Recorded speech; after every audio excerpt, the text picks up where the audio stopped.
Create అయిపోయే పరిస్థితిని తెప్పించినా కానీ నేను దేవుని మాటనే కానీ నీ మాట వినను అని చెప్పే స్థితిలోనికి, అనగా ఏది అపవాది ఆటంకం అనే విజ్ఞతలోనికి మనం నడవాలి. దేవుని స్తోత్రం కదా. ఎందుకనంటే దేవుని వాక్యం అతి ప్రాముఖ్యమైనది. నువ్వు కానీ నేను కానీ ఈరోజు కట్టుబడి ఇక్కడ ఉన్నాము అని అంటే దేవుని వాక్యం నడిపించింది. లేకపోతే మీలో మీకు ఏమి సంబంధం, మీకు నాకు ఏమి సంబంధం? దేవుని మాటే కదా సంబంధం. దేవుని మాట, దేవుని రక్తము మనందరిలో ఒక రక్త సంబంధాన్ని ఏర్పాటు చేసింది. ఇదివరకు లేని సంబంధం కంటే ఇప్పటి సంబంధం చాలా గొప్పది. ఇదివరకు లేని సంబంధం కంటే ఈ సంబంధం చాలా గొప్పది. ఖచ్చితంగా నీ మీద నిలబెట్టిన ఒక నాయకుని లేదా నాయకురాలి యొక్క మాట, దేవుని మాటగా నువ్వు వినాలి. ఆమె కూడా దేవుని మాటనే, దేవుని ఉద్దేశాన్ని నీకు చెప్పాలి. అలా చెబుతున్నప్పుడు అది దేవుని మాట. నా పరిస్థితిని గమనించి నాకు చెప్పటానికి దేవుడు ఒక వ్యక్తిని ఉంచాడు. దేవుని మాట ఆమె ద్వారా, ఆయన ద్వారా నేను వినాలి, నేను విని నేర్చుకోవాలి అనే కమిట్మెంట్లోకి నువ్వు వెళ్ళాలి. ఎందుకనంటే చెప్పేవాడు లేకపోతే మనిషి ఖచ్చితంగా చెడిపోతాడు. చెప్పేవారు ఒకరు ఉండాలి. ఎవరి మాట వింటావు? అసలు నువ్వు పక్కవారి మాట వినడం మానేసి చాలా రోజులైంది. ఇదండి నిజమేనా? నిజమేనా? మనం ఒక ఏజ్ వచ్చాక మాట వినడం మానేసి చాలా రోజులైంది. కానీ మనిషిని దేవుడు అట్లా చేయలేదు. మాట వినేవానిగా ఉండమంటున్నాడు, దానిని పాటించేవానిగా ఉండమంటున్నాడు. దేవుని స్తోత్రం కాదు. హల్లెలూయా. వినండి, ఆదాముకున్నవి రెండు వచనాల బైబిల్. ఏమిటది చెప్పండి? ఆ పండు తినవద్దు, తింటే మరణిస్తాం, తింటే చచ్చిపోతాం. ఈ 2 వచనాల బైబిల్, 2 వచనాల వాక్యం, దేవుని మాట. దేవుని మాట. యోహాను సువార్త 1వ అధ్యాయం 1వ వచనం ఏం చెప్పింది? యోహాను సువార్త 1 చదువు బాబు. ఆది యందు ఉండెను, వాక్యము దేవుని యొద్ద ఉండెను, వాక్యము దేవుడే, వాక్యం, వాక్యమే. వాక్యం ఎందులో ఉంది? ఇప్పుడు నీకు బైబిల్లో ఉంది. ఇప్పుడు నీకు బైబిల్ ఏమిటన్నమాట? అది బైబిల్ ఏంటి నీకు? ఇప్పుడు దేవుడు. దేవుని స్తోత్రం కలుగు. ఇప్పుడు వినండి స్పష్టంగా, ఆదాము దేవుడు కలిసి చాలా స్నేహంగా ఉండేవారు. ఆదాముకి దేవుని దగ్గర ఏముందో తెలుసా? స్వాతంత్ర్యం ఉంది. అవునా? స్వేచ్ఛ. మన మాటలో చెప్పాలంటే స్వేచ్ఛ. ఆదాముకు దేవుని దగ్గర ఏముందండి చెప్పండి? స్వేచ్ఛ. ఆదాముకు దేవుని దగ్గర స్వాతంత్ర్యం ఉంది. అది ఎన్నాడు ఉంచుకోమన్నాడు దేవుడు? సంపూర్ణంగా ఉంచుకోమన్నాడు. ఎన్నాడు ఉంచుకోమన్నాడండి దేవుడు? సంపూర్ణంగా, కడవరకు. దేవుని ఉద్దేశం ఆదాముని కొద్ది రోజుల తర్వాత పంపించేద్దామని ఉందా? లేదు. ఆదాము దేవుడు అంటే మానవుడు, దేవుడు కలిసి ఉండాలనే ఉద్దేశంతోనే, కలిసి ఉండాలి అంటే ఎలా ఉండాలి? నా రూపంలోనే ఉండాలి అనే ఉద్దేశంతో తన పోలికలో చేసుకున్నాడు. అర్థమైందండి? తన పోలికలో చేసుకున్నాడు. తన పోలికలో చేసుకోవడానికి 2 కారణాలు ఉన్నాయి. మొట్టమొదటిది, ఆయనతో ఉండాలని, ఆయనతో ఉండే వ్యక్తి ఆయనలాగే ఉండాలి కాబట్టి ఆయన పోలికలో చేసుకున్నాడు. రెండవది, మానవుడు మాట జమదాపుతాడని తెలిసి ఆయనలాగా ఉండే మనిషిగా నేను వెళ్ళి ఆయన కొరకు రక్తం కాచి విమోచించి తీసుకురావాలని ముందే ప్రణాళికతో ఆయనలాగే ఉండాలని ఆయన నిర్ణయించుకున్నాడు. ఈ 2 కారణాలు. మొత్తానికి మొట్టమొదటి దేవుడు ఆదాము ఎలా ఉండేవారంటే స్వేచ్ఛగా, స్వాతంత్రంగా ఉండేవారు. అవునా? ఏం జరిగింది వాళ్ళ మధ్య? ఆజ్ఞ అతిక్రమం జరిగింది. ఆదాముకు బైబిల్ ఎన్ని వాక్యాలు? 2 వాక్యాలు. ఇప్పుడు ఆదాము ఆజ్ఞాతిక్రమం అంటే వేటిని దాటేశాడు? ఈ 2 మాటలను దాటేశాడు. అంటే మన మాటలో చెప్పు, ఈ 2 మాటలను ఆదాము పాటించలేదు. అంతేనా? ఈ 2 మాటలను ఆదాము పాటించలేదు. 2 మాటలను అతిక్రమించాడు. 2 మాటలను లెక్క చెయ్యలేదు. 2 మాటలకు విధేయత చూపించలేదు. What ever it may be. మీరు ఏమన్నానండి? చేయలేదు. మొత్తంగా వెళ్ళలేదు. విన్నాడు, చెవితో విన్నాడు, కానీ దాన్ని అనుసరణలో పెట్టలేదు. అందుకని ఫైనల్గా ఏమంటున్నాడు, నా మాట నువ్వు వినలేదు. ఇప్పుడు మాట వినకపోవడం వల్ల, ఆధ్యాత్మిక క్రమం వల్ల, మాటను జవదాటడం వల్ల, చెవిని పెట్టకపోవడం వల్ల, లక్ష్య పెట్టకపోవడం వల్ల ఏం జరిగింది? స్వాతంత్రం బ్రేక్ అయిపోయింది. అవునా? స్వాతంత్రం ఏమైందండి? బ్రేక్ అయిపోయింది. ఇప్పుడు దేవుడు మానవుడు చాలా దూరంలో ఉన్నాడు. దేవుడు మానవుడు చాలా దూరంలో ఉన్నాడు తెలుసా? అవతలికి వెళ్ళిపోయిన తర్వాత దేవుడు, నువ్వు జీవిత దినములన్నీ కూడా చెమట కార్చి, ఇవన్నీ మీ అందరికీ తెలుసు కదా, తెలుసు. జీవిత దినములన్నీ కూడా చెమట కార్చి నీ కుటుంబాన్ని ఏడుస్తావయ్యా, అలాగే ఈమె నీకు తీసుకొచ్చి ఇచ్చింది కాబట్టి గర్భవేదన అనుభవిస్తుంది అని చెప్పి, అలాగే ఆ మోసపరిచిన అపవాదికి కూడా చెప్పేసి, ఇక నువ్వు నా దగ్గరికి రావడానికి అవదు అని అన్నప్పుడు ఆదాము ఈ స్టేజ్లో నిలబడి ఏం కోల్పోయానో అప్పుడు తెలుసుకున్నాడు. దగ్గరగా ఉన్నంత వరకు చెప్పండి, తానేం కలిగి ఉన్నాడో అతనికి తెలియలేకపోయింది. కోల్పోయి అవతల కొట్టి వెళ్ళిపోయిన తర్వాత ఏం కోల్పోయాడో తెలిసిందప్పుడు. ఇప్పుడు లాభం ఏంటి? నువ్వు చెప్పి ఇప్పుడు లాభం ఏంటి? మనం మనకంటే గొప్పగా ఎదుటి వారిని గురించి క్రిటిసైజ్ చేయగలం. ఆదాన్ని క్రిటిసైజ్ చేస్తున్నాం. ఏమనంటే, నువ్వు దేవుడి మాట ఇంటి ఇట్టంత కష్టాలు వస్తాయా నాకు అంటున్నావు. నువ్వు దేవుని మాట, అమ్మ తల్లి అవ్వా, నువ్వు దేవుని మాట వినుంటే నాకు ఇంత బాధలు వచ్చిందా అంటున్నావు. ఇప్పుడు లాభం ఏంటి? సరే, వాళ్ళకున్న 2 వాక్యాలను వాళ్ళు అతిక్రమించి దేవుని దగ్గర ఉండే స్వాతంత్రాన్ని పోగొట్టుకున్నారు. వాక్యం అన్నిటికీ రూపుమారదు. ఇప్పుడు దేవుడు నీకు వినిపించే ఆదివారం వాక్యమే కానీ, నువ్వు వింటున్న వాక్యమే కానీ, చదువుతున్న వాక్యమే కానీ నువ్వు అతిక్రమిస్తే నీకు దేవుని దగ్గర స్వాతంత్రం ఉందా? Question mark. ఉందా? ఉంటుందని అనుకుంటున్నావా? నేను వాక్యాన్ని మీరుతున్నానే, ఆజ్ఞ అతిక్రమిస్తున్నానే, దేవుని దగ్గర స్వాతంత్రం పోగొట్టుకుంటున్నాను అనే నష్టం నీకు ముందుగా కనిపిస్తుందా? నీకు ముందుగా కనిపించకపోవడానికి ఏంటా అజ్ఞానం? ఆదాము విషయంలో జరిగింది కదా. ఆదాము కోసం నీకు తెలుసు కదా. ఆ తరువాత తరంలో కూడా దేవుని మాట వినని వారు ఎలా పాడైపోయారో వాక్యం వింటున్నావు కదా. అర్థమైందండి? నిన్నగాక మొన్న ఆదివారం వాక్యం విని, లేదా క్రిస్మస్ రోజు వాక్యం విని శుక్రవారం నాడు జవదాటడం నాకు తెలుసు. శుక్రవారం నాడు దాని ప్రకారం జీవించిన వాడు నాకు తెలుసు. నువ్వు దేవుని దగ్గర స్వాతంత్రం పోగొట్టుకుంటున్నాననే భయం నీకు లేదా? దేవుని దగ్గర స్వాతంత్రాన్ని కోల్పోతున్నాననే భయం నీకు లేదా? ఆదాము పోగొట్టుకుంటే ఆదాము ఒక న్యాయం, నీకో న్యాయమా? దేవుడు అట్లా పక్షపాత కాదు. ఆజ్ఞ అతిక్రమం వల్ల, వాక్యాన్ని మీరటం వల్ల మనిషి దేవుని దగ్గర స్వాతంత్రమును పోగొట్టుకుంటున్నాడు అని ఎక్కడ రాసి ఉంది? అలాగే ఉన్న వాక్యాలు చూపించు, అప్పుడు మాట్లాడంటవా? యాకోబు రాసిన పత్రిక 1వ అధ్యాయం వాక్యం యొక్క గొప్పతనం ఏంటి? అసలు వాక్యం ఎందుకు నీకు? వాక్యం నువ్వెందుకు వినాలి? 3 ప్రశ్నలు. వాక్యం యొక్క గొప్పతనం ఏంటి? వాక్యం ఎందుకు నీకు? వాక్యం ఎందుకు వినాలి? చూడండి, 18వ వచనాన్ని నేను చదువుతున్నాను. 1వ అధ్యాయము 18వ వచనాన్ని. ఆయన అనగా దేవుడు తాను సృష్టించిన సృష్టిలో, అంటే వాటిలో, అంటే మొత్తములో, మనము అంటే మానవులం, లేదా మన సంఘం వారు, లేదా మనుషులు ప్రథమ ఫలముగా ఉండునట్లు సత్యవాక్యము వలన మనలను తన సంకల్ప ప్రకారము కనెను.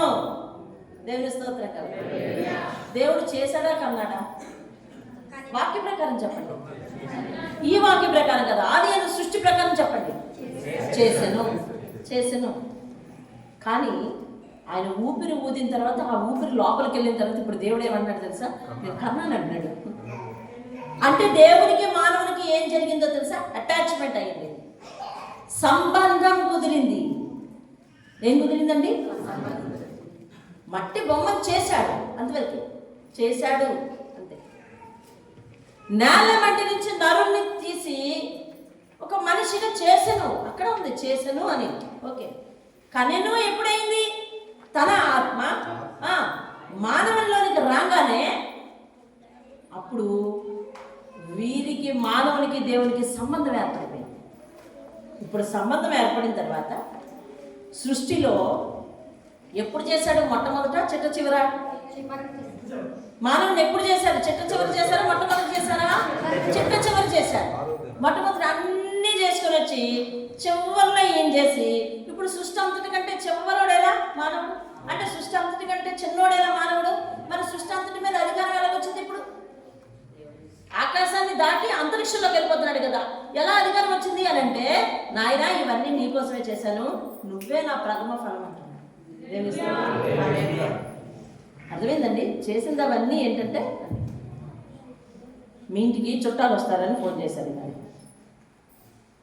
ఫోన్ ఇవాళ ఉదయం వచ్చుంటే మీరు వాక్యం వినరు. ఫోన్ ఇదే ఎప్పటికప్పుడు వచ్చింది అనుకోండి, ఆయన వచ్చాక ఆయన కూర్చోబెట్టి అప్పుడు ఆయనకి ఏం కావాలో అప్పుడు ఎసరు పెట్టి అప్పుడు వండుదామా? అప్పుడు తెస్తామా షాపింగ్ చేసి? మగవాళ్ళు ఎప్పుడు షాపింగ్ చేస్తారు? ఫోన్ వచ్చిన వెంటనే చేసేస్తారు. ఆడవాళ్ళు ఎప్పుడు సిద్ధపరుస్తారు? రాకముందే సిద్ధపరుస్తారు, అంతే కదా. మానవుడు నీ దేవుడు తయారు చేయకముందే, మానవుని రూపం భూమి మీదకి రాకముందే మానవుడికి ఏం అవసరమో వాటన్నింటినీ దేవుడు ఏర్పాటు చేసి అప్పుడు ఈయన్ని తీసుకొచ్చి అంతా రెడీ చేశాను, నువ్వు రా చెప్పండి. తెలుస్తుంది. ఇది దేవుడు మానవునికి ఇచ్చిన ఒక ప్రీషియస్ వాల్యూ అండి, ప్రశస్తమైన విలువ. అసలు ప్రశస్తం అంటేనే విలువలో కల్లా శ్రేష్టమైన విలువ. ఎంత గొప్ప ప్రయారిటీ చూడండి నీకు దేవుని దగ్గర, ఎంత గొప్ప విలువ చూడండి దేవుని దగ్గర నీకు. చేసిన దాకే ఉండకుండా ఆ ఊపిరి ఊదిన తర్వాత నాతో నీవు సంబంధం, రక్త సంబంధం అంటున్నాడు దేవుడు. నా బిడ్డవి నేను కనేను అన్నాడు. సృష్టి అంతటిలో యాకోబు రాస్తున్నాడు అదే విషయం. ఏంటి చూడండి, తాను సృష్టించిన వాటిలో మనము ప్రథమ ఫలముగా ఉండునట్లు సత్య వాక్యము వలన మనలను తన సంకల్ప ప్రకారము కనెను. దేవుని స్తోత్రం. ఆయన నోటి మాట ఏం మాట్లాడండి? సత్యమైన మాట వలన మనల్ని ఎలాగన్నాడంట? సంకల్పం వలన కలిగాడు. దేవుని స్తోత్రం కలిగింది. ఇప్పుడు మీకు ఈ విషయం తెలిసింది కదా, దేవుడు నన్ను సృష్టిలో ప్రథమ ఫలముగా చేశాడు. దేవుడు ఊదిన ఊపిరి నాలో ఉన్నది, దేవుని చేతులతో నేను చేయబడ్డాను, దేవుడు ఊపిరి నాలో ఉంది, నాలో కదలాడుతుంది అదే అన్న సంగతి మీరు ఎరుగుదురు కదా. ఎరుగుదురా లేదా చెప్పండి? ఎరుగుదురు. ఇంతకుముందు ఎరగకపోతే ఇప్పుడు చదివేశాం, ఎరిగారు కదా. చూడండి, ఇప్పుడు నా ప్రియ సహోదరులారా, మీరు ఈ సంగతి ఎరుగుదురు కనుక ప్రతి మనుష్యుడు కూడా వినుటకు, ఏం వినుటకు? వాక్యం వినుటకు వేగిరపడువాడు అయి ఉండాలి. మాట్లాడుటకు అంటే వాక్యానికి ఎదురు మాట్లాడుటకు, అలాగే వాక్యాన్ని ఎదిరించుటకు, పాపుగించుటకు నిదానించువాడై ఉండాలి. ఎందుకనగా దేవుని మనిషి కోపము, నరుని కోపము దేవుని నీతిని నెరవేర్చదు. అందుచేత మీరేం చేయాలంటే సమస్తమైన కల్మషం వీడాలి, విర్రవీగుచున్న దుష్టత్వం వీడాలి, లోపల నాటబడి ఆత్మలను రక్షించు శక్తి గల వాక్యమును సాత్వికంగా అంగీకరించాలి. ఇప్పుడు వాక్యం ఏం చెప్తున్నది? ఆత్మలను రక్షించు శక్తి గల వాక్యం. అబ్బా, ఆత్మలను రక్షించుటకు శక్తి చెప్పి ఇక్కడికి రాకముందు నువ్వు నేను ఎక్కడ ఉండేవాళ్ళం? లోకంలో మన ఇష్టానుసారంగా ఉండేవాళ్ళం. ఇప్పుడు దేవుని వాక్యం మనల్ని ఏం చేస్తున్నట్టు తెలుసా? రక్షించి. దేని నుంచి రక్షించి? వాక్యం చెప్పి దుష్టత్వం విర్రవీగుచున్న లోకం నుంచి నిన్ను నన్ను రక్షించి, పాపం ఆలయం నుంచి రక్షించి, ప్రత్యేకపరిచి ప్రత్యేకమైన లోకానికి తీసుకెళ్ళటం కోసం మధ్యలో నరకాన్ని కూడా తప్పించేస్తుంది. అవునా? మధ్యలో నరకాన్ని కూడా తప్పించేస్తుంది. నరకం నుంచి రక్షిస్తుంది. నరకం నుంచి నీ ఆత్మను రక్షించడానికి శక్తి గల వాక్యం ఇది. అటువంటి వాక్యాన్ని పెడచెవిన పెడితే స్వాతంత్రం పోదా? అటువంటి వాక్యాన్ని, ఏ వాక్యం అంటే తెలియంది? సత్యవాక్యం. ఇంకే వాక్యం అంటే ఆత్మలను రక్షించు శక్తిగల వాక్యం. నువ్వెందుకు దేవుని మాట వినాలి? ఆయన ప్రథమ ఫలముగా సృష్టిలో నిన్ను చేశాడు కాబట్టి. ఎందుకు ఎదిరించకూడదు? ఏమేమి మానేయాలి? వెర్రవీగుచున్న దుష్టత్వం మానేయాలి, కల్మషం మానేయాలి, వెర్రవీగుచున్న కోపం మానేయాలి. అర్థమవుతుందండి? ఇవన్నీ మానేసి దేవుని వాక్యాన్ని ఎట్లా అంగీకరించాలంట? సాత్వికంతో, అంటే వినయంతో, విధేయతతో అంగీకరించాలంట. అది ఎందుకని? ఏ వాక్యం అంటది? మన ఆత్మను రక్షించే శక్తి గల వాక్యం, మనల్ని ప్రథమ ఫలముగా నిలబెట్టిన వాక్యం. ఆ వాక్యం దేవుని స్తోత్రం కలదు. అటువంటి వాక్యాన్ని పెడచెవిన పెడితే మనకు దేవుని దగ్గర పోయేది ఏమిటంటే స్వాతంత్రత. ఈరోజు దేవుడు నువ్వు ప్రార్థిస్తే వింటున్నాడు, అది స్వాతంత్ర్యం. దేవుడు నీ కార్యం నెరవేరుస్తున్నాడు, అది స్వాతంత్ర్యం. అంత మాత్రం నేను ఎలా ఉన్నా వింటున్నాడే అనే క్వశ్చన్ కూడా మనిషిలో ఉంది. నేనంటే కానండి వారం వారం రాలేకపోతున్నాను కానండి, చాలామంది దగ్గర నేను ఈ సాక్ష్యం విన్నాను. నేనంటే కానండి చాలా వారం వారం రాలేకపోతున్నాను కానండి, నా అర్థంలో ఆయన ఉంటున్నాడండి, నేను ప్రార్థించిన ప్రతి ప్రార్థన వింటున్నాడండి, నాకు సాయం చేస్తున్నాడండి అంటారు. మంచి సాక్ష్యం. ఎందుకు అట్లా చేస్తున్నాడు తెలుసా? ఏనాటికైనా నువ్వు వస్తావని, ఏనాటికైనా నువ్వు కదులుతావని, ఏనాటికైనా నీకు మార్పు వస్తుందని. ఇది విభిన్నమైన భక్తి. ఇందులో ఉన్నది ఏమిటంటే దేవుడు నువ్వు వచ్చేదాకా ఎదురు చూస్తాడు. కారణం ఏంటంటే నువ్వు వస్తేనే రక్షింపబడతావు, రక్షింపబడితేనే నరకం నుంచి దాటుతావు, నరకం నుంచి దాటితేనే పరలోకంలో చేరుతావు. ఆయన అల్టిమేట్ గోల్ ఏంటంటే నిన్ను పరలోకం చేర్చడం. అంతే. ఈరోజు నీ వ్యాపారాన్ని భావించటము, లేకపోతే నిన్ను గొప్పగా వాడిగా చేయటము, లేదా నిన్ను ఆస్తిపరుడుగా చేయటము, లేదా నిన్ను ఉద్యోగస్తురాలుగా చేయటము, లేదా నిన్ను ఆరోగ్యవంతురాలుగా చేయటము, లేదా నీ సంసార జీవితం బాగుండేలా చేయటము, నీ పిల్లల భవిష్యత్తు బాగుండేలా చేయటం, ఇది ఆయన బాధ్యతే. కానీ ఇది మాత్రమే ఆయన అల్టిమేట్ గోల్ కాదండి. ఆయన అల్టిమేట్ గోల్ ఏంటంటే నిన్ను నరకం నుంచి తప్పించి పరలోకంలోకి తీసుకెళ్ళి, అదిగో ఆదాము పోగొట్టిన స్వాతంత్రం ఉంది చూసావా, దాన్ని మళ్ళీ తిరిగి తెచ్చుకోవడం ఆయన ఏమని, ఆయన లక్ష్యం. ఇప్పుడు నువ్వు వాక్యాన్ని పాటించకపోవడం వలన ఏమవుతుంది తెలుసా? చెప్పండి. వాక్యాన్ని పాటించకపోవడం వలన ఏం పోయింది? స్వాతంత్రం పోతుంది. స్వాతంత్రం పోతే మనిషి దేవునికి దగ్గరికి వస్తున్నాడు, దూరంగా వస్తున్నాడా? దూరంగా పోతున్నాడు. దూరంగా పోతే ఎక్కడికి వెళ్తాడు? నరకానికి వెళ్తాడు. పరలోకం వచ్చే అవకాశం ఉందా? లేదు. దేవుని కోరిక నెరవేరుతుందా? నెరవేరలేదు. ఎవరి విధేయత వల్ల నెరవేరలేదు? నా విధేయత వల్ల దేవుని కోరిక నెరవేరలేదు. నీ కోరికలు దేవుడు నెరవేర్చాలి, కానీ దేవుని కోరిక నెరవేర్చే ఆ గుణగణాలు దాని గురించి ఆలోచించే ఆలోచన నీకు లేదు. దేవుని కోరిక ఏంటి? నువ్వు నాతో వచ్చి నాతో పాటు ఉండాలండి. ఎప్పుడు రావాలి? నీ జీవిత దినములు అయ్యాక కదా. యోబు 5వ అధ్యాయంలో చివరి వచనాల్లో చెప్తాడు. మీకు వీలుంటే ఇంటి దగ్గర చదవండి. యోబు అధ్యాయము లేదు, చూపిస్తారండి. యోబు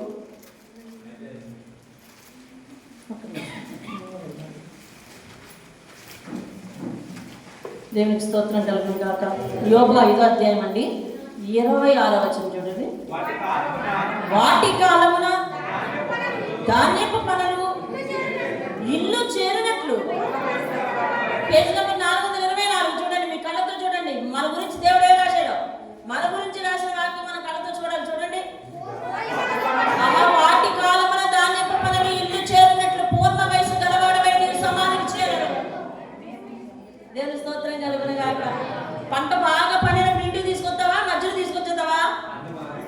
పంట బాగా పండింది. వాటి కాలమున, వాటికి కాలం అయిపోయింది, చక్కగా పండేసేయి, ఏపుగా పండేసేయి. ఇంకా పండిన తర్వాత నేల రాలిపోతున్నాయి. అందుకని ఏం చేస్తాం? ఇంటికి తీసుకొచ్చేస్తాం.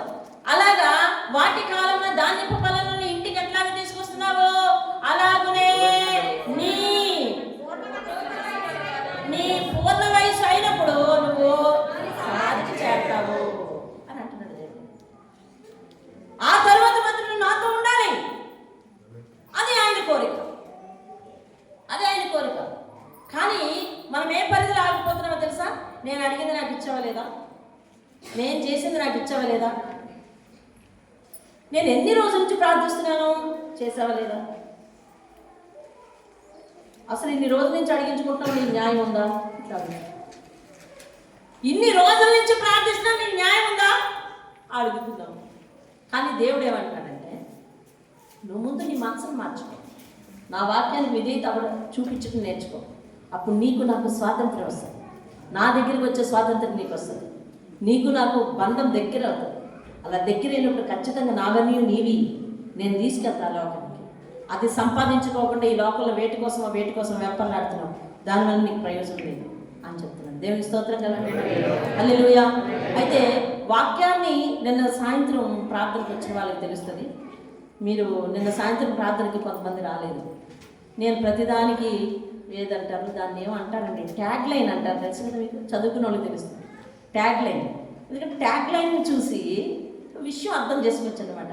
అలాగే నేను మెసేజ్ అంతా పెట్టి ఒక ఫ్లాష్ లాగా, నాకు డిజైన్ చేయడం రాదు, లేకపోతే డిజైన్ చేసి పెట్టిద్దు ఏది పోస్టర్లో ఆఖరి శనివారం అని దానికి చుట్టూ మెరుపు పెట్టాలన్నమాట. అలా మెరుస్తుంటే అందులో చూస్తారు ఏంటిది, ఇది ఆఖరి శనివారం, ఓహో సంవత్సరంలో ఆఖరి శనివారం అని వెళ్తారు. అర్థమైందండి? అలాగా ఆ ట్యాగ్ లైన్స్ చూసి కాదు నువ్వు భక్తి చేసేది. ఇగో నేను ఫస్ట్ సంవత్సరం నుంచి ఇక జనవరి నుంచి అక్కడ పెట్టనే కాదు. ఈ సంవత్సరంలో నూతన సంవత్సరం 2020లో మొట్టమొదటి భార్యాభర్తల కొరకు నువ్వు రావాలి అంటే ఆ మొట్టమొదటి పదం చూసి అప్పుడు వస్తావా? అసలు వెళ్ళాలని మిగిలేదా? కాబట్టి ఇలాంటి పోస్టర్లు నేను పెట్టను ఇక నుంచి. భార్యాభర్తలు గుడికా వస్తే రా, లేకపోతే లేదని పెట్టాలి. అలా పెట్టా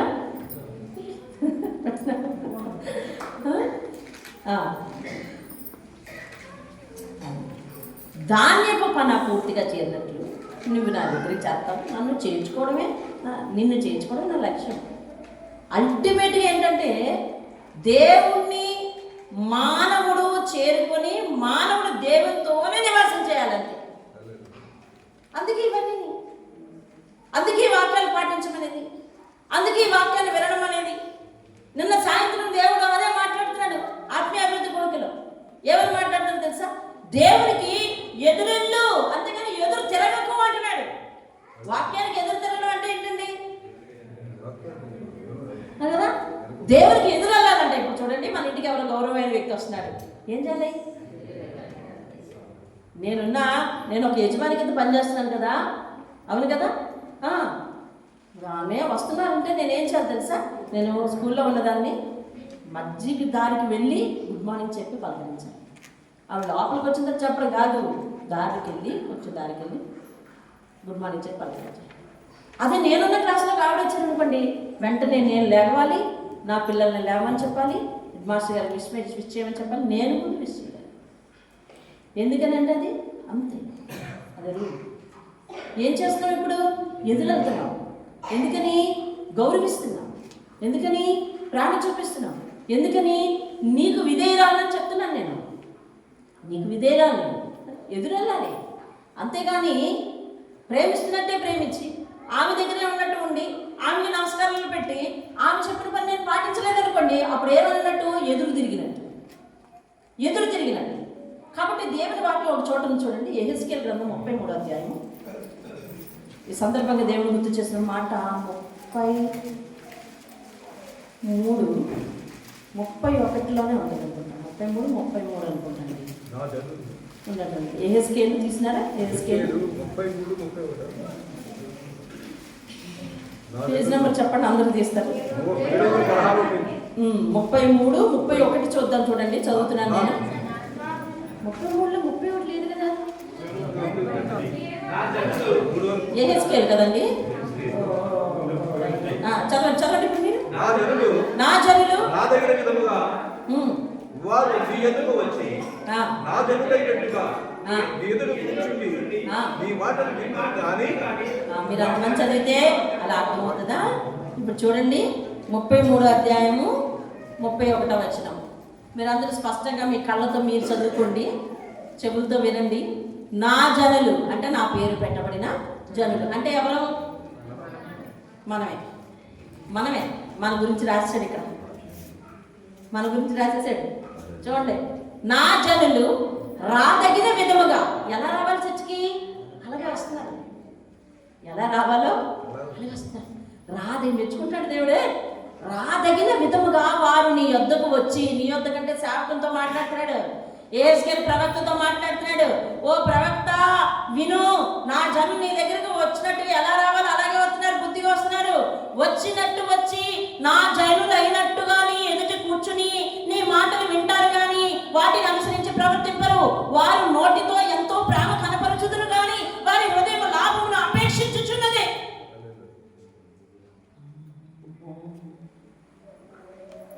నేను కొన్ని వాక్యాలు చదివితే గుండె మీద చేసుకుంటా తెలుసండి, డబ్బుమని కొట్టుకుంటుంది. ఎంత వాస్తవంగా ఎట్లా రాస్తున్నాడు చూసామండి. ఎవరి గురించి రాశాడు ఇది? సంఘం కోసం. అమ్మ గట్టిగా అరిచి చెప్తున్నావు కానీ నా ప్రజలందరూ ఎలా రావాలో అలాగే వస్తున్నారు, ఎలా కూర్చోవాలో అలాగే కూర్చుంటారు, నీ మాటలు చాలా శ్రద్ధగా వింటున్నారు కానీ వాటిని పాటించట్లేదు. అందుకే వాళ్ళల్లో ఆత్మీయత తేడా వస్తుంది.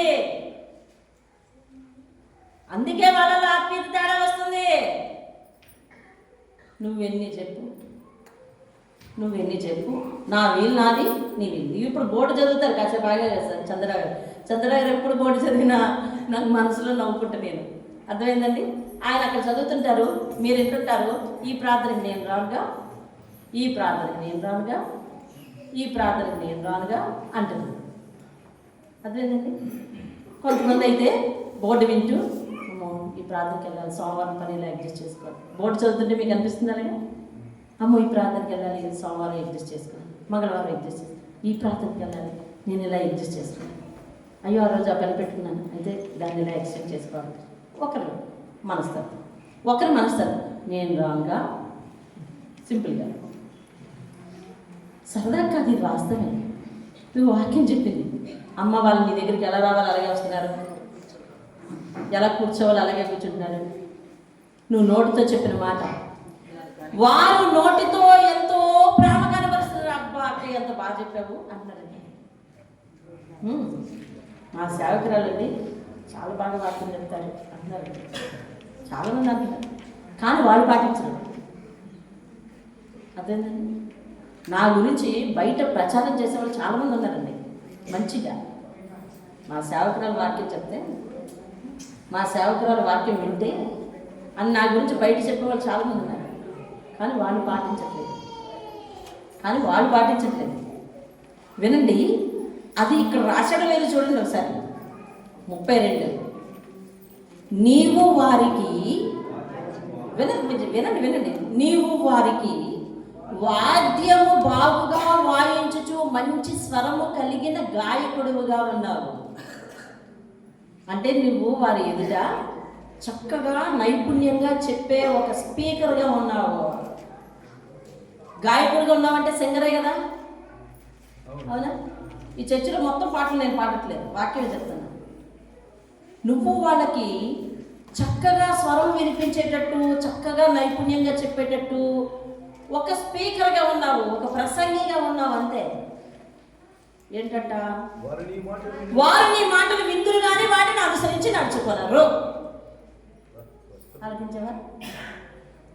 మాటలు వింటారు కానీ అంట అనుసరించి. ఇప్పుడు ఏమంటాడు దేవుని వాక్యం? చెప్పలేక విని అనుసరించి నడుచుకోవాలి అంటున్నాడా? పిల్లలు చెప్పాలి, విని అనుసరించి నడుచుకోవాలి. ఆంటీ అలా చెప్తారు అని మళ్ళీ మనలాగే మనం ఎలాగ ఉన్నామో మనం అలాగే ఉన్నాం అనుకోండి. దేవుడు వాక్యం మన కోసం రాశాడు. ఇక వాళ్ళు జాగ్రత్తగా వింటున్నారు, జాగ్రత్తగా వస్తున్నారు, కానీ నీ మాటలు వారు గైకొనటం లేదు, పాటించట్లేదు. దేవుని వాక్యం సత్యమా కదా? సత్యమే. మన కోసమైనా రాశాడు, అందులోని రాశాడు. చూసారా? ఇలాంటి మనస్తత్వం ఎవరిలో ఉంటే వాళ్ళు సరి చేసుకోవాలి. ఈరోజు నీ కాపరిని ఒక స్పీకర్గా చేసి మాత్రమే ఊరుకుంటే నీ మనసును కాచే నేపథ్యంలో నిన్ను సరి చేయడానికి ఆమె ప్రయత్నిస్తుంటే నువ్వు ఎలా సరి అవుతావు? అవే షీజ్ అ గుడ్ స్పీకర్, అంతే.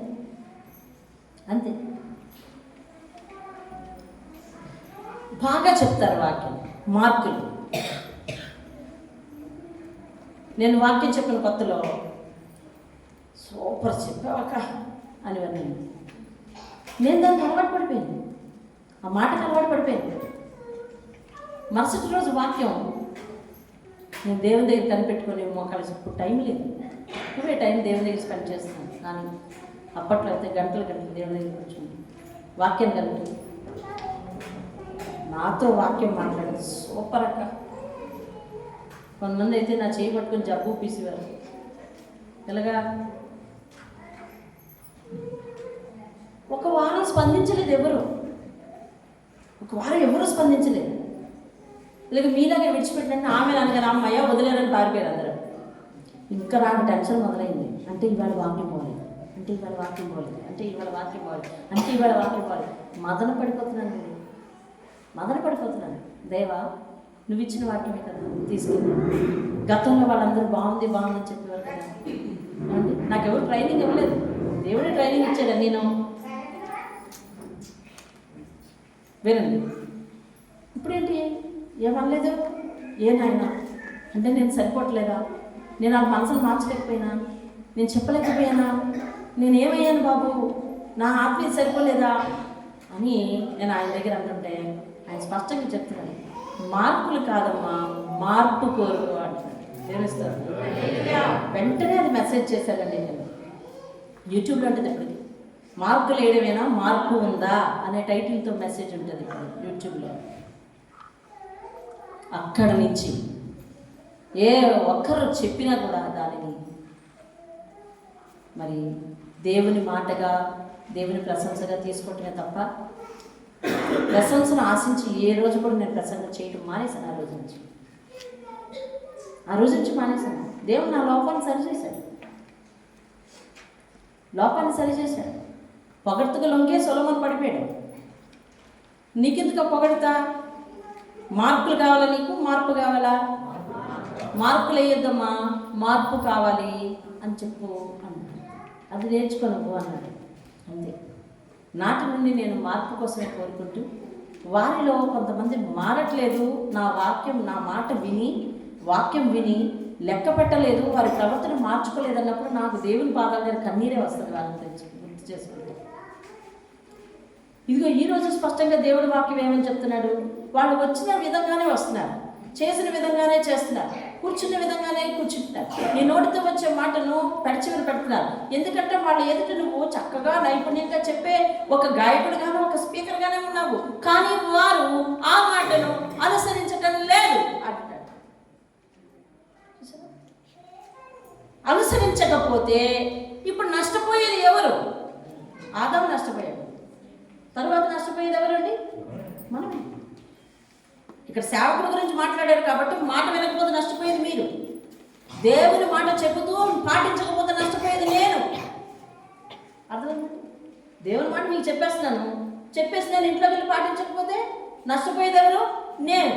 దేవుని వాక్యం ఒక నాయకుడిని ఏర్పాటు చేసుకుని నీకు వినిపిస్తుంటే నువ్వు పాటించకపోతే నష్టపోయేది ఎవరు? నువ్వు. ఏం కోల్పోతావో తెలుసా? స్వాతంత్రం కోల్పోతావు. ఎవరి దగ్గర తెలుసా? దేవుని దగ్గర కోల్పోతావు. చూసావా? మనకు అవసరమా? మనుషుల దగ్గర మెప్పు కోరుకుంటున్నాము, దేవుని దగ్గర స్వాతంత్రత కోల్పోవడం అవసరమా? మనుషుల దగ్గర ప్రెస్టేజ్ ఉందో లేదో చూసుకుంటున్నాం, దేవుని దగ్గర స్వాతంత్రం కోల్పోవడం అవసరమా? మనుషుల దగ్గర విలువ ఉందో లేదో చూసుకుంటాం, దేవుని దగ్గర స్వాతంత్రం కోల్పోవడం అవసరమా? మనం బాగున్నామా లేదా? మన సంపాదన బాగుందా? మన పరిస్థితులు బాగున్నాయా? మన ఇంటిలో అన్నీ బాగున్నాయా? లేకపోతే నా ఆరోగ్యం బాగుందా అని చూసుకుని వాతావరణాన్ని చూసి భక్తి చేస్తున్నాము. దేవుని దగ్గర స్వాతంత్రం కోల్పోవడం అవసరమా?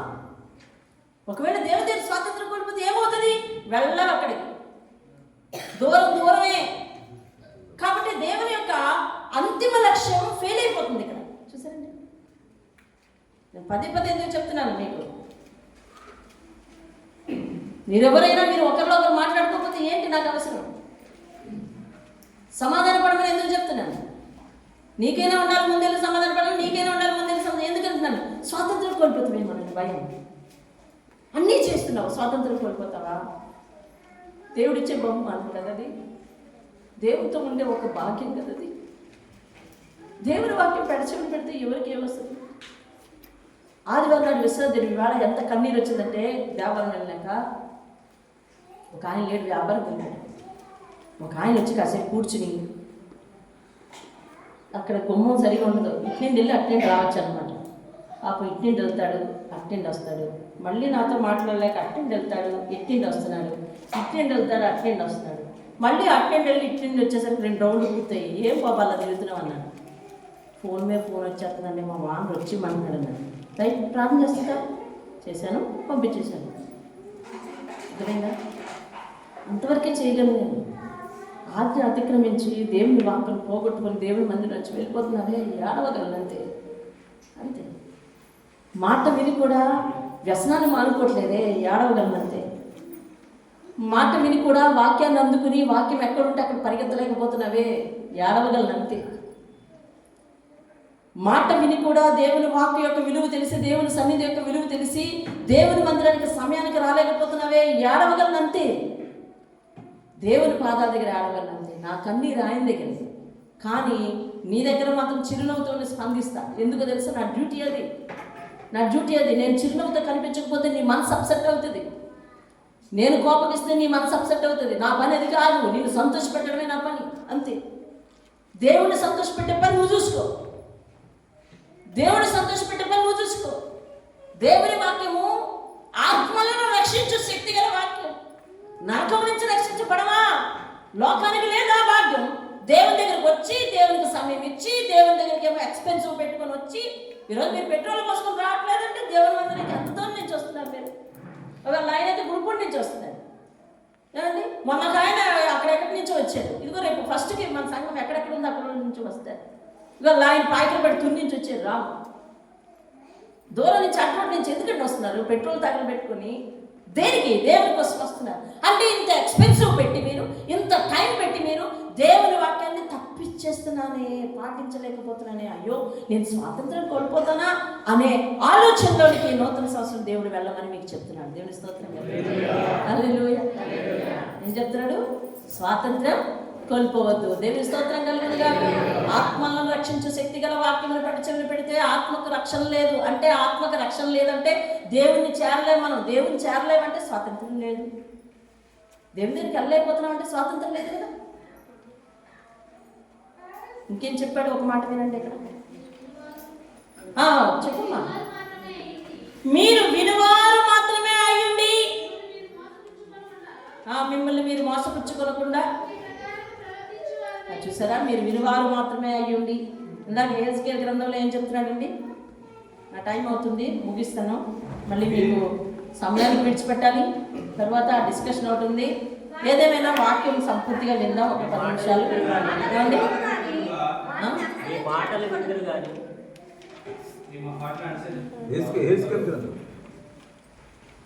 నీ మాటలు దేపెట్టొచ్చావా? ఇప్పుడా? అవునా? 11 గంటగా వంద స్టార్ట్. సరే. మాటలు విందురు కానీ దాన్ని అనుసరించి నడుచుకుంటారు. ఏసుకేల్ ఏమన్నాడు తెలుసా? నీ మాటలు వింటారు కానీ అనుసరించి నడవరాలు. నీ మాటలు వింటారు, అనుసరించి నడవరాలు అని ఎంత స్పష్టంగా చెప్తున్నాడు చూడండి. తెలుసా? మనుషులు మనం ఏమనుకుంటాం తెలుసా? నా ప్రవర్తన దేవుడు కనిపెట్టలేడు అనుకుంటాం. కానీ బైబిల్ ఆ చివరి నుంచి చివరికి తిరిగేసి చూసుకోండి, మన ప్రతి అభిప్రాయానికి తగిన వాక్యం అందులో ఉంది. వెతకటం మనకి మేధస్సు సరిపోదు. ఎన్నాళ్ళైంది ఈ వాక్యం నాకు తెలియలేదు తెలుసా? వెతకటానికి మన మేధస్సు సరిపోదండి. వెతకటానికి మన మేధస్సు సరిపోదు. మనిషి ప్రతి అభిప్రాయానికి, ప్రతి ప్రవర్తనకి, ప్రతి మొండితనానికి, ప్రతి తగ్గింపుకి, ప్రతి విధేయతకు, ఏమండి అర్థమైంది? ప్రతి విధేయతకు, ప్రతి లొంగుబాటుకు, ప్రతి ఎదురు తిరిగే తత్వానికి అలా వాత వేయబడిన మనస్సాక్షి అంట. ఇంకంతే, అది వాత. వాత వేస్తే మర్చిపోద్దనైనా పోదు. వాత వేస్తే మచ్చలో పర్మనెంట్గా ఉండిపోయిందో ఆ తత్వం వాళ్ళలో పర్మనెంట్గా ఉండిపోద్దంట. అలాంటి దానికి అన్నిటికీ దేవుని వాక్యాలు ఉన్నాయండి. తీయటానికి మనకు మేధస్సు సరిపోదు. దేవుడు మాట్లాడే సమయం వచ్చినప్పుడు దేవుడు కళ్ళ ఎదురు తీసుకొస్తాడు ఆ వాక్యాలన్నీ. నాకెట్ట తెలిసిన ఈ వాక్యాలన్నీ? నువ్వు 100 సార్లు చదవండి, బైబిల్లో కొన్ని వాక్యాలు నీకు దొరకవు అంతే. దేవుడు తగిన సమయంలో మాట్లాడడానికి ఆయన ఆ మాటలు నీ కళ్ళ ఎదుటి తీసుకొస్తాడు. దేవుని స్తోత్రం కలుగుతుంది. మీరు వినేవారు మాత్రమే కాక దాన్ని అనుసరించే వారు అయి ఉండాలని యాకోబు పత్రికలో చెప్తున్నాడు. చూడండి, నేను చదువుకుంటూ తొందరగా వెళ్ళిపోతాను. అందుచేత 22వ వచనం, మీరు వినేవారు మాత్రమే ఉండి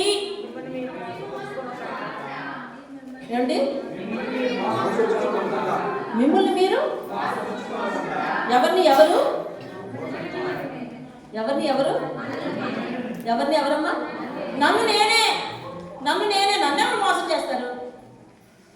నన్నెవరు మోసం చేస్తారు? వాక్యం విని చెయ్యకపోతేనంట నన్ను నేనే మోసం చేసుకుంటున్నానంటే. చూసారా, దేవుడు వ్యక్తిగతంగా అప్పగించేస్తాడంటే నీ ప్రవర్తనకు నువ్వే బాధ్యురాలివి అంతే. అదేనండి, సాధారణంగా మనం దేవుడి మీద తిరగబడుతుంటాం.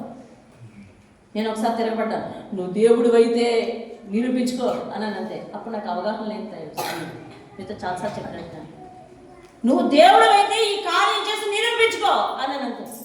అలాగే చేసి నిరూపించుకున్నాడు ఆయన. మరి నిరూపించుకున్న తర్వాత ఏంటి?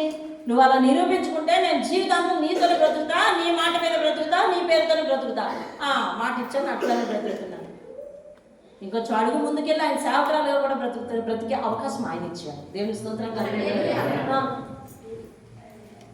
నేనన్నీ చేసి నేనన్నీ సమకూర్చి నా మాట నువ్వు వింటావు అనుకుంటే, నువ్వే నన్ను ఎదురు తిరిగి ప్రశ్నిస్తూ ఉంటే దేవుడికి నచ్చదండి. నచ్చదు.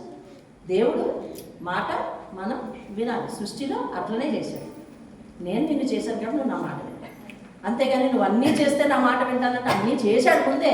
అట్లా పొందుకునే వినయం ఇదైతే ఎవరి దగ్గర ఉండాలి? మన దగ్గర ఉండాలి. దేవుని స్తోత్రం కదండి. హల్లెలూయా. రైట్, వినండి. మీరు వినువారు మాత్రమే అయి ఉండి దానిని చెప్పండి, మిమ్మల్ని మీరు మోసపుచ్చుకోకుండా వాక్య ప్రకారం ప్రవర్తించు వారై ఉండాలి. అప్పుడు మీకు మీ మనసు మిమ్మల్ని మోసం చేయదు. దేని ప్రకారం నడుచుకునే వారై ఉండాలంటే వాక్య ప్రకారం నడుచుకునే వారై ఉండాలి. ఇక్కడ వాక్య ప్రకారం నడుచుకోండి అన్న విషయాన్ని స్పష్టత చేస్తున్నాడు దేవుడు. ఏజ్కేల్తో ఏం చెప్పాడు? స్పష్టంగా వాక్యం వింటలేదు వాళ్ళు, వాక్యాన్ని అనుసరించట్లేదు వాళ్ళు, వింటున్నారు కానీ అనుసరించట్లేదు అంటాడు. ఈ జనులు నన్ను పెదవులతో సూచిస్తారు కానీ వారి హృదయం నాకు దూరంగా ఉంది అంటాడు. అలా ఉండడానికి వీల్లేదు నూతన సంవత్సరం నుంచి. చూడండి, వినివారు మాత్రమై ఉండి 23, ఎవడైనా వాక్యమును వినివాడై ఉండి దాని ప్రకారం ప్రవర్తింపనివాడైతే వాడు అద్దములో తన సహజమును చూచుకుని మనుషుని పోలి ఉన్నాడు. వాడు తాను చూచుకుని అవతలకు పోయి తాను ఎట్టవాడో వెంటనే మర్చిపోను కదా. అద్దం ఎదురుగుండా కూర్చొని ఇలాగా అనుకొని వెంకటేష్ ప్రైజ్గా ఎదురుగుండా కూర్చొని ఇట్లా దువ్వేసుకొని సరి చేసుకొని ఇక్కడ తల అయిపోయిందా, ఇక్కడ ఇలాగ అయిపోయిందా చూసుకొని మళ్ళీ పక్కకి వెళ్ళిపోయి ఎలా ఉన్నామో మర్చిపోతున్నాం. అలాగే వాక్యం ఎదుటికి వెళ్ళి వాక్యం మాట్లాడుతుంటే వాక్యం అద్దంలో చూసుకొని, అవునా మీరు వాక్యం అద్దంలో చూసుకొని మనసును సరి చేసుకుంటారు లేదండి? వాక్యం అద్దంలో చూసుకొని మనసును సరి చేసుకుంటారు లేదా? సరి చేసుకొని మెట్లు దిగిపోయిన తర్వాత మళ్ళీ మర్చిపోతే వింటవంతే. యువర్ గుడ్ లిజనర్, బాగా వినేవాళ్ళు, బాగా వినే లక్షణం ఉంది నీకు, కానీ దాన్ని పాటించే లక్షణం లేదు. ఇప్పుడు దేవుడు ఏమంటున్నాడంటే 2026కి వచ్చేసాం. 2026కి వచ్చేసాం. రైల్వే స్టేషన్కి వెళ్ళాము. 6 గంటలు ట్రైన్ లేట్ అన్నారు. రాము ఎన్ని గంటలు ట్రైన్ లేటు? 6 గంటలు ట్రైన్ లేట్ అన్నారు. కాబట్టి 12 గంటలకు వస్తుంది అన్న ట్రైన్ తెల్లవారు 6 గంటలకు వస్తుంది, అంతే కదా?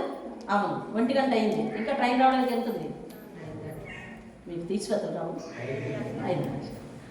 ఇంకో గంట అయింది. ఎంత ఉందమ్మా? ఇంకో గంట అయింది. వచ్చే సమయం దగ్గర పడిపోయింది, అంతేనా? అంతే. దేవుని రాకడా దగ్గర పడిపోతుంది. 25 అయిపోయింది, 26కి వచ్చాం. 26కి వచ్చాం అని మనందరం సంతోషపడుతున్నాం. కానీ దేవుని రాకడికి దగ్గర అయిపోతున్నాం. అందుకని దేవుడు కాస్ట్లీ మాటలు, కాస్ట్లీ వాక్యాలు ఎక్కడెక్కడ ఉన్నాయో చూపించేస్తున్నాడు. నువ్వు అలాగా వచ్చినట్టు వస్తున్నావా, కూర్చుంటున్నావా, విన్నట్టు వినవా, ఒక గుడ్ స్పీకర్గా చూస్తావా, మంచి వాక్యాన్ని మార్కులు వేస్తావా, వాక్యాన్ని పాటించవా, వాక్యాన్ని అనుసరించకపోతే నీకు నాకు స్వాతంత్రం పోతే నువ్వు నా దగ్గరికి రాలేవే, నరకంలో పడతావే. నరకాన్ని జయించాలని కదా నిన్ను ప్రేమించి నేను హక్కును చేర్చుకున్నది. నువ్వు ఆ నరకాన్ని జయించలేకపోతే ఎలాగా, నాకు దూరం అయిపోతే ఎలాగా అని దేవుని యొక్క ఆత్మ ఘోష వింటున్నారు. అద్దం ముందుకెళ్ళి సరి చేసుకొని, లోపం ఎక్కడ ఉందో సరి చేసుకొని, ఇక్కడ పౌడర్ తక్కువైంది, ఇక్కడ తల చెరిగిపోయింది, ఇవన్నీ సరి చేసుకొని మళ్ళీ బయటకు వచ్చి మర్చిపోయావు అంతే. ఏ లోపాలు ఉన్నాయి, ఏ లోపాలు సరి చేసుకున్నానన్న విషయం బయట మర్చిపోయావు. ఇలాగే వాక్యం ముందుకు వచ్చి వాక్యం నీతో మాట్లాడుతుందని చెప్పి, అవును నిజమే, నా మనసులో ఆ తత్వం ఉంది, అవును నిజమే, ఇందులో నేను మార్చుకోవాలి, అవును నిజమే, నేను ఇలా సరి చేసుకోవాలని సరి చేసుకుని మెట్లు దిగిపోయిన తర్వాత ఏది సరి చేసుకున్నావో అంతకుముందు ఎలా ఉండి వాడివి మర్చిపోతావా? ఇదేనా మార్పు? ఇలా అయితే ఎన్ని వేల సంవత్సరాలకు మారుతావు నువ్వు? 1990లో కూడా దేవుని దగ్గర ఉన్నాను నేను. మీరు ఉన్నారో లేదో నాకు తెలియదు. కనీసం 2019లో ఉన్నారు కదా మీరు, అవునా? 2019లో మీరు దేవుని దగ్గర ఉన్నవారు చూపించండి. ఉన్నారు. 2020 ఉన్నారు, 21 వచ్చింది, 22 వచ్చింది, 23 వచ్చింది, 24 వచ్చింది, 25 వచ్చింది, 26 వచ్చిందండి. నువ్వెలా ఉన్నావు? అద్దం ముందు చూసుకొని బయటికి వెళ్ళిపోయి ఇంకా నేను ఏం లోపం ఉండేది, ఏం సవరించుకున్న ప్రకారం నన్ను నేను దాచుకోవాలా లేదా అని ఆలోచించకపోతే నీ జీవితం వ్యర్థమవుతుంది. అట్టి వ్యక్తి వ్యర్థమే అంటున్నాడు. చూడండి, ఇక్కడ చూడండి. దేవుని స్తోత్రం కలుగును గాక. వినండి. అయితే 25వ వచనం వాక్యం ఏమంటున్నాడండి? వాక్యము ఎలాంటిదంటండి? సత్యవాక్యం అని చెప్పాడు. ఇంకోటి ఏం చెప్పాడండి? ఆత్మలను రక్షించు శక్తిగల వాక్యం. ఇప్పుడు 25వ వచనం చూడండి. అయితే స్వాతంత్ర్యమునిచ్చు సంపూర్ణ నియమములో తేరి చూచి, అంటే వాక్యంలో తేరి చూచి అని అర్థం. వాక్యం పేరేం పేరండి? స్వాతంత్ర్యమునిచ్చే సంపూర్ణమైన నియమం. స్వాతంత్ర్యం ఎవరి దగ్గర? స్వాతంత్ర్యము దేవుని దగ్గర. స్వాతంత్ర్యం ఎవరి దగ్గర? స్వాతంత్ర్యము దేవుని దగ్గర. స్వాతంత్ర్యం అండి. దేవుని దగ్గర స్వాతంత్ర్యం ఇచ్చే సంపూర్ణమైన నియమం. ఎలాగంటే ఆ స్వాతంత్ర్యం కంప్లీట్గా ఉంటుంది. సంపూర్ణమైన స్వాతంత్ర్యం సంపూర్ణంగా ఇస్తుంది. స్వాతంత్ర్యం నీకు దేవుని దగ్గర సంపూర్ణంగా రావాలంటే వాక్యాన్ని పాటించడమే రూల్, అంతే. అంతకుమించి వేరే రూలు లేదు. అందుకనే ప్రకటన గ్రంథంలో ఒక సత్యాన్ని మీకు చూపిస్తాను. ప్రకటన గ్రంథము ఇది చదివేయండి, మళ్ళీ నేను రాలేని టైం అయిపోద్ది. వాక్యమును అయితే స్వాతంత్ర్యం ఇచ్చి సంపూర్ణ నియమంలో తేరి చూచి నిలకడగా ఉండు వాడెవడో వాడు విని మరచువాడు కాక క్రియలు చేయువాడు క్రియలో ధన్యుడవుతాడు. క్రియలు చేసి క్రియలో ధన్యుడవుతాడు. చూసారా? క్రియలలో ధన్యులు అవ్వాలి మనందరం. గై కొనాలి. దేవుని స్తోత్రం కలుగును గాక. క్రియలలో ధన్యుడు అవుతాడు. దేవుని స్తోత్రం కలుగును గాక. హల్లెలూయా. ఇంకా చెప్తున్నాడు, ఎవడైనాను నోటికి కళ్ళెం పెట్టుకొనక తన హృదయమును మోసపరుచుకుని భక్తి గలవాడనని అనుకుని లేడుగా వారి భక్తి వ్యర్థం. ఎవరైనా నోటిని అదుపులో పెట్టుకోకపోతే మళ్ళీ మిమ్మల్ని మీరే మోసపుచ్చుకుంటారంట. చూసారా? మీ హృదయంలో మోసపుచ్చుకుంటారు. అదేనండి. చాలామంది మగవారి విషయంలో మీరు బయట సమాజంలో మాట్లాడేటప్పుడు, సంఘం కాక వేరు ప్రజలు ఉన్నప్పుడు మీ నోటి నుంచి చిన్న చిన్న అపశృతులు తొలగటం. అదేంటండి. ఏదో కోపం వచ్చిందని సాక్షిలో కూడా అపశృతులు తొలగటం. అర్థమవుతుందండి. అసలు కోపమే వద్దు, దేవుని నీతి నెరవేర్చదు, మళ్ళీ అపశృతులు తొలగటం.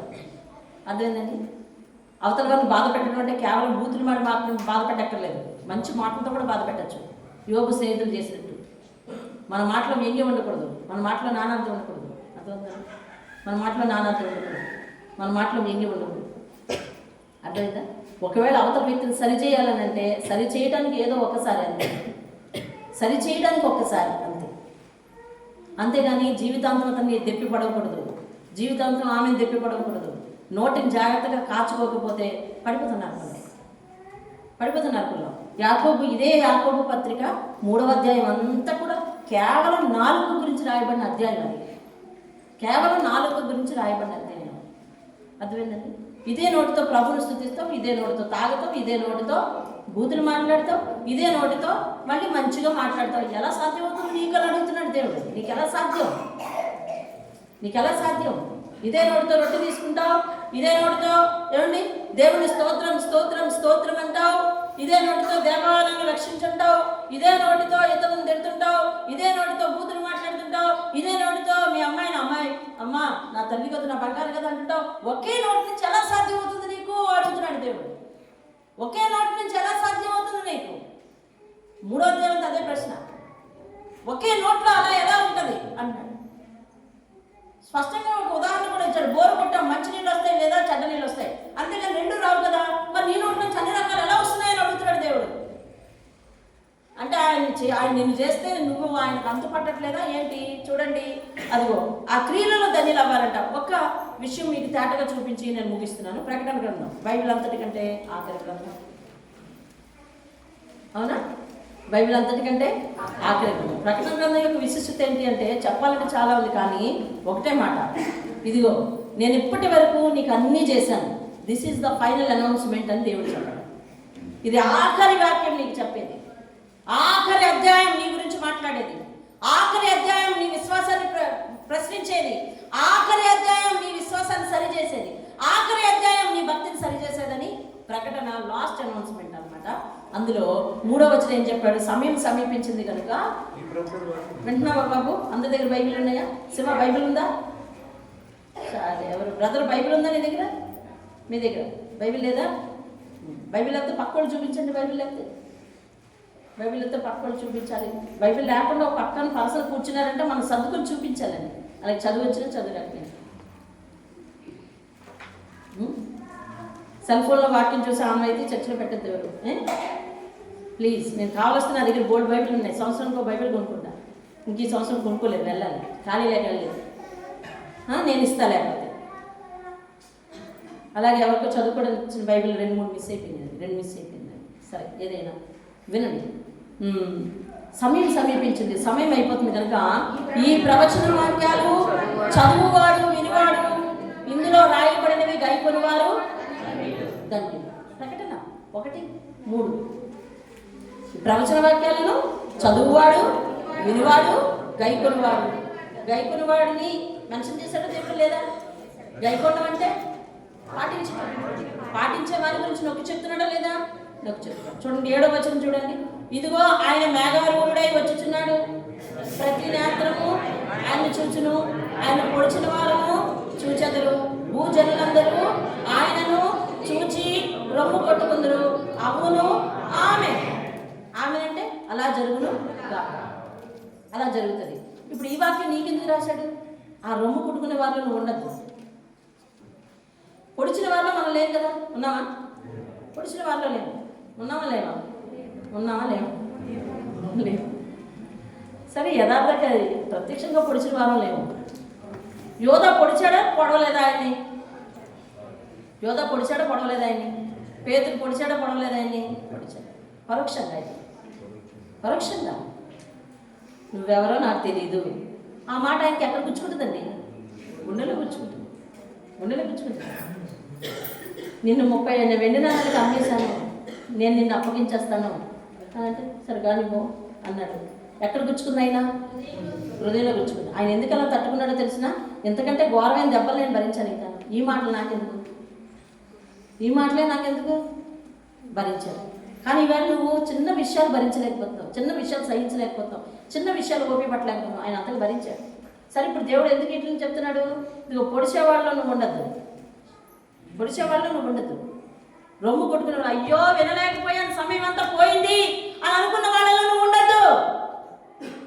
ఆ రోజు అందరూ చూస్తారు. ఆ రోజు అంటే ఆ లిస్టులో నువ్వు చూస్తావు. నువ్వు అక్కడ ఉండద్దు, నాతో పాటు ఉండని దేవుడు హెచ్చరిస్తున్నాడు. దేవుడి స్తోత్రం కలిగి ఈ ప్రకటన చివరి అధ్యాయము బైబిల్లో, చివరి పుస్తకంలో మొదటి అధ్యాయం ఏమో గైకొనాలి, నువ్వు అలాగ ఉండద్దు అని చెప్పి ముగింపు ఎలా చెప్పాడు చూడండి. 22వ అధ్యాయం 7వ వచనం. ఇదిగో నేను త్వరగా వచ్చుచున్నాను, ఈ గ్రంథంలోని ప్రవచన వాక్యములను. అదండి ఫినిషింగ్. 1వ అధ్యాయం 7వ వచనం. ఇదిగో నేను మేఘారూఢుడై వస్తున్నాను, నన్ను పొడిచిన వారు మళ్ళా భూజనులందరూ కూడా రొమ్ము కొట్టుకొని ఏడుస్తారు ఆ రోజు. ఇది అలాగ జరుగును గాక. అవును, ఆమె. ఇప్పుడు ఈ 22వ వచనం కూడా ఏంటండి? ఇదిగో నేను త్వరగా వస్తున్నాను. దేవుని స్తోత్రం కదా. ముగిస్తున్నాను. వాక్యాన్ని వినకుండా వేరే ఆల్టర్నేటివ్ వెతుక్కున్నా అయిపోదు. ఈ లోకము ఒక సిద్ధాంతం నమ్మింది. ఏంటో తెలుసా? నేను ఎలా జీవించినా పర్వాలేదు, నేను దాన ధర్మాలు పుణ్యకార్యాలు చేస్తే నాకు స్వర్గం ప్రాప్తిస్తుంది అనుకుంది. క్రైస్తవులుగా మనం కూడా మన చేతితో ఎంతమంది కడుపులు నింపినా, ఎంతమంది అవసరతలు తీర్చినా, ఎంతమందికి సహాయం చేసినా ఇవి లెక్కలోనికి రావు. నీవు వాక్యాన్ని గైకొంటూ దేవుడికి నీకు ఉన్న స్వాతంత్ర్యాన్ని పెంచుకుంటూ, ఆయన ఏదైతే కోరుకున్నాడో, నిన్ను తన దగ్గర ఉంచుకోవాలని ఏదైతే కోరుకున్నాడో ఆ లక్ష్యాన్ని నువ్వు నెరవేర్చకుండా నువ్వు ఎందరినో సంతృప్తి పరుస్తున్నానంటే ఆయన కన్సిడర్ చేయడు. నీ సంపాదన వ్యర్థమైపోవడమే తప్ప నీకు కలిగే ప్రయోజనం ఇంత కూడా లేదు. ఆయన వాక్యాన్ని పాటించకుండా నువ్వు పరిచర్య చేస్తున్నావంటే లేదు, ఇతరులకు సహాయపడుతున్నానంటే లేదు, నేను పెద్దగా వాక్యం చెప్పేస్తున్నానంటే లేదు. మీకు చెప్పాను, నిన్నగాక మొన్న నేను ఒకరింటికి వెళ్తే తిరస్కారం ఎదురైనా కూడా నవ్వుతూ మళ్ళీ వచ్చాను, నవ్వుతూ వాళ్ళు పలకరించారు. ఇది అంతే, వాక్యాన్ని గైకొనాలి. ఎక్కడ మిస్ అయిపోయినా నేను పోగొట్టుకుంటాను. మిమ్మల్ని అందరినీ నడిపించే ప్రయత్నంలో నేను పోగొట్టుకుంటే ఎలాంటిది? నేను పోగొట్టుకుంటే ఎలాగా?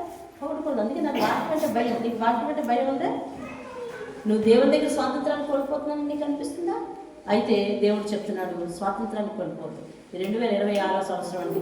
ప్రతి ఒక్కరు కూడా నేను దేవుని దగ్గర నుంచి స్వాతంత్రం కోల్పోను. నాకు ఏ వ్యక్తి అయితే ఆటంకం ఉందో అది ఖచ్చితంగా దేవునిలో నేను సమాధానం పరిచేస్తాను. ఇంకా నాకు ఆ ఆటంకం లేదు. నా హృదయం స్వేచ్ఛగా ఉండాలి, స్వాతంత్రంగా ఉండాలి.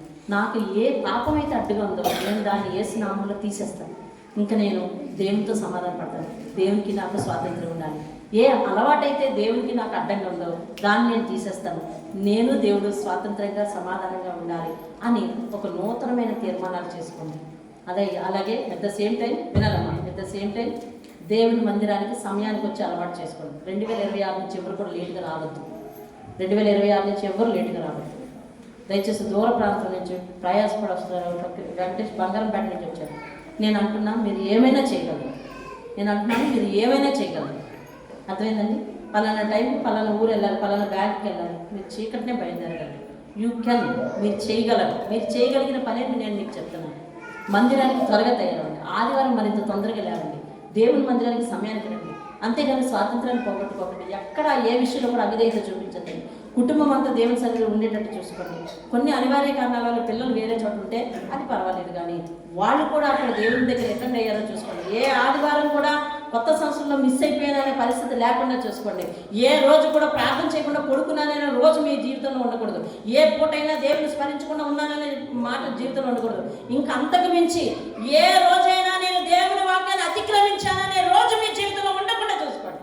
దేవుని స్తోత్రం కలిగి ఉపవాసం అంటావా దేవునికి దానం చేసేస్తున్నావు, లేకపోతే సినిమాలు అంటావా దేవుని దానం చేస్తున్నావు, నేను చూడని అంటున్నాను, వ్యసనం అంటావా చూడని అంటున్నాను, ఏదంటావా చూడని చేయను అన్నీ చేసేస్తున్నాను. కానీ వాక్యాన్ని వినే పరిస్థితికి వచ్చేసరికి వాక్యం వింటావా లేదా, సమయానికి వస్తావా లేదా, దేవుని దగ్గర నమ్మకం ఉంటావా లేదా, వాక్యాన్ని ఎదురవుతావా లేదా అనే సమర్పణలు చేసుకుని నూతన సంవత్సరం నిలబడండి. ఎందుకనంటే ఇక నిలబడకపోతే కొత్త సంవత్సరం వచ్చేస్తుంది. ఇదే ఆఖరి ఆదివారం, ఇంకో ఆదివారం లేదు సరి చేసుకోవడానికి. మోకరించండి. ఇంకో ఆదివారం లేదు సరి చేసుకోవడానికి. There is no other Sunday in this year.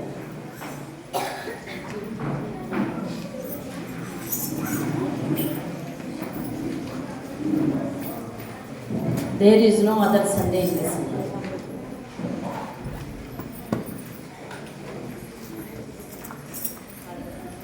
నువ్వు దేవుని సన్నిధికి క్రమంగా ఉండకపోతే, దేవుని ఆజ్ఞలు పాటించకపోతే, దేవునికి వ్యతిరేకంగా పాపం చేస్తే, హెబ్రీయులకు రాసిన పత్రికలో చెప్పాడు, దేవుని కుమారుని పాదములతో తొక్కి ఆయన రక్తమును అపవిత్రపరిచినట్టు అని చెప్పాడు. ఇప్పుడేమంటున్నాడు? స్వాతంత్రం కోల్పోతున్నావు అంటున్నాడు. ఇంకా ఏమంటున్నాడు? నిన్ను నువ్వే మోసం చేసేసుకుంటున్నావు అంటున్నాడు. ఫోన్స్ సైలెంట్ మోడ్లో పెట్టండి. వ్యక్తిగతంగా ప్రార్థన చేయండి. నీకు ఏది ఆటంకంగా ఉంది, మనసులో వెళితే నిజమే నేను ఈ పని చేసేస్తే దేవుని వాక్యాన్ని సంపూర్ణంగా పాటిస్తుంటే, కానీ చేయలేకపోతున్నాను. ఏంటా వెళితే?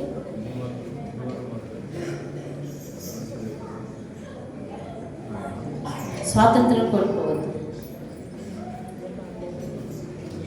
నిన్ను దేవుని దగ్గర నుంచి దూరంగా ఉంచడానికి అపవాదికి ఏ అస్త్రం లేకపోవచ్చు. ఒక వ్యసనాన్ని అస్త్రంగా తీసుకోవచ్చు.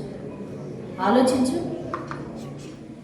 సమయానికి రాకపోవటాన్ని అస్త్రంగా తీసుకోవచ్చు. ఆలోచించు. ఒక వ్యక్తితో సమాధానం లేకపోవటాన్ని అస్త్రంగా తీసుకోవచ్చు. ఆలోచించు. వాక్యాన్ని చదవకుండా చేయటం అస్త్రంగా తీసుకోవచ్చు. ఆలోచించు. అంటే నువ్వు దేవుని దగ్గరికి వస్తావే కానీ, ఉంటావే కానీ, వింటావే కానీ ఏదో ఒక వెలితి ఉండేటట్లు అపవాది చేస్తుంది. మీరు ఏదో ఒక వెలితి. ఇది ఆఖరి ఆదివారం. నువ్వు రెక్టిఫై చేసుకోవడానికి మరొక ఆదివారం లేదు. అందుకు చెప్తున్నా, నిన్ను నువ్వే మోసపరుచుకోవడం అనేది ఏంటంటే వాక్యాన్ని పాటించకపోవడం అంట. వాక్యాన్ని పాటించడం. ఇంకా 3 రోజులే ఉంది. ఏమేమి అవరోధంగా ఉన్నాయో వాటిని జయించడానికి, ఆ పని చేయడానికి మనసు రావటం లేదా? ఉపవాసం ఉండి ప్రార్థించి వచ్చేస్తుంది. ఉపవాసం ఉండి ప్రార్థిస్తే దేవుని యొక్క కనికరం గల హృదయం నీలోకి వచ్చేస్తుంది. ఏ వ్యసనాన్ని నువ్వు స్వస్తి చెప్పలేకపోతున్నావో, దేవునికి నీకు స్వాతంత్రం ఇచ్చేదిగా, స్వాతంత్రాన్ని బ్రేక్ చేసేదిగా ఏది ఉందో దాన్ని జయించలేకపోతున్నావా? ఇది ఇంకో 3 రోజులు ఉంది. ఉపవాసం ఉండి ప్రార్థించు, ఓవర్కమ్ చేసేస్తావు.